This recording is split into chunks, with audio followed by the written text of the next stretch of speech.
দুর্গাপুরের city centre ফাঁড়িতে অনুষ্ঠিত রক্তদান শিবিরে এক অদম্য মানবিকতার উদাহরণ স্থাপন করলেন পুলিশ সদস্যরা।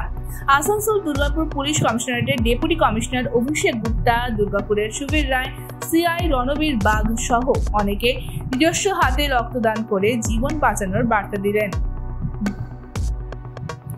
শুধু উপস্থিতি নয়, রক্তের মাধ্যমে তারা মানুষের পাশে দাঁড়ালেন, দেখালেন যে আইন শৃঙ্খলা রক্ষা করার পাশাপাশি মানবতার তরে কাজ করাও কতটা গুরুত্বপূর্ণ।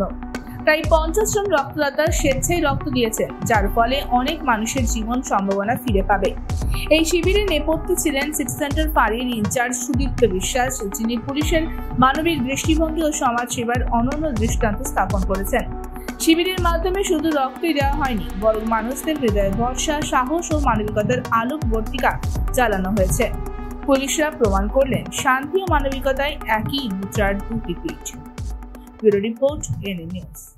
আরও খবরের আপডেট পেতে সাবস্ক্রাইব করুন আমাদের ইউটিউব চ্যানেলটি আর বেল আইকনে ক্লিক করুন নোটিফিকেশনস পেতে।